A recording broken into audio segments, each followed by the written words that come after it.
Hi everyone, I'm Diana Amini. I'm the Global Manager of the H&M Foundation. And with me today is Helena Helmersson, CEO of the H&M Group. Welcome, Helena. Thank you. Helena, you have been part of the H&M Group for many years now. Can you share a bit about your journey and also your personal experience of Bangladesh? I started way back in 1997 as a controller for the buying office in H&M brand. And I was working within buying office for quite many years, and then me and my husband, who also worked for H&M, we wanted to go for an adventure, and we asked to go out in the production world. And we got an offer pretty quickly to go to Bangladesh, and that was in 2006. And of course, that was a quite big decision, especially also because we had our first baby, who was only a few months old. But we decided to go for it, and I will never regret that decision, because that was a true game changer to me.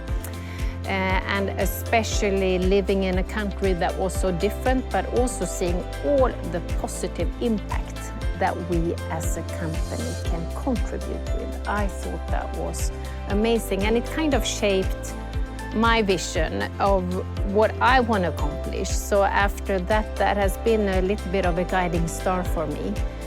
To also be part of contributing to something better. And that was why I accepted the role as head of sustainability a little bit later, and also the role that I have today. But looking back at this past year and in relation to our industry, many challenges, but what are your reflections or learnings? There's so many learnings. I think on top of my mind comes the unpredictability. You know, it's like when we create the strategy, for example, we know that we will have to change it. So you can't create roadmaps as before. You need to be completely flexible because everything around us, it's so unpredictable what will happen. So I think the buzzword of agility that we've heard for so many years, all of a sudden, it's really right in front of us. We have to be agile and be able to shift and change in strategies and plans to be able to cope. So that's one learning. And the other one, I guess, is that we're all part of a system, you know, that we're all connected. So for example, when demand dropped that drastically, it was like the whole chain was broken, if you look at supply chain, for example. So us being part of a system where collaboration is the only way forward, that I also think became really, really clear.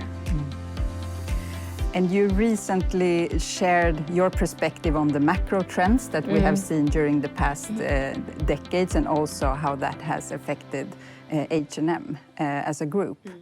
Let's have a look. If I look in the outside world and what is happening, I see three major waves. I would say that in every generation, a new wave sweeps in that changes everything. In the 80s, we saw the big globalization wave. And when that came, we, H&M Group, were really ready with creating synergies from a production perspective or expansion perspective, or even bigger from an assortment perspective, buying big quantities. And as we all know, this wave has hit the shore and has rolled back, and the new chapter is definitely about customer relevance, both about local relevance, about local communities, and about personalization. The other big wave came around year 2000, and of course that is the big digitalization wave that changed everything. And that came with totally new customer behaviors that we all had to adopt to. And when it comes to this wave, we also see a new chapter, which is more around human tech, around integrity, around data privacy, and also what is called empathetic tech. So how can we use tech to create more close and meaningful relationships? And then we have the third wave, which is, of course, around sustainability. This wave has not broken yet, but there are tendencies and a lot of things happening around the world that is proving that the break is getting really, really close. And this is, of course, something that we are focusing on. This means for the H&M Group that we need to drive a movement and a transformation within the company. For example, it means that taking responsibility is not enough. It's also about reshaping the industry. We are not only a group of brands, but we're moving more towards an open ecosystem. We don't stand for fast fashion, but for a sustainable lifestyle. We don't do only retail, but we are looking for new revenue streams. We are not only driving transactions anymore, we are creating meaningful relationships. And we are moving from being obsessively competitive to passionately collaborative. And for us to succeed with this, I'm thinking about three things. I'm thinking about a network of partners so that we can collaborate more, not feeling that we need to have all this competence ourselves, but to actually collaborate and build partnerships with others. This also demands a competence shift and also different ways of working because we need to take decisions much faster than before. It also means that we need to have the capability to scale innovation. But this transformation that we're seeing in the industry today, how can supply chain prepare for the future of sustainability?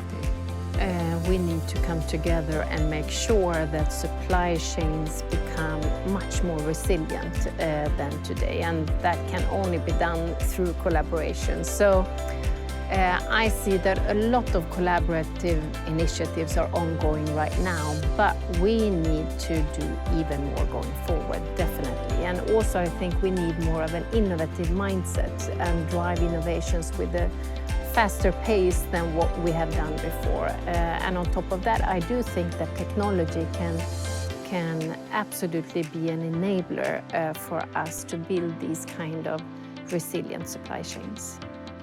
And these developments that we are seeing now, how do you think that female garment workers will be impacted? Do you see both opportunities and challenges in that?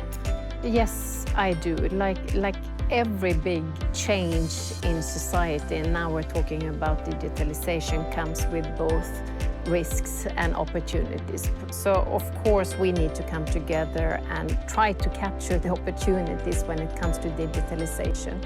And the importance of female workers and empowering them, I can't express enough how important that is, because we also know that empowering women with, for example, a monthly salary will also empower families and will lead to more children in school, for example. So I think that capturing these opportunities is of course about reskilling and upskilling, and also look at job opportunities within the circular economy. And I guess these solutions, that's why we're here, right? That's why we need to come together and discuss this. And I'm so happy to see also that many colleagues from H&M Group and the production world is part of this, because I truly think we have a responsibility also looking at our role. So I think that's the purpose of meeting here. Thank you so much, Helena, for taking the time to be part of the conference. Thank you. and we hope to see all of you soon in real life. Thank you all.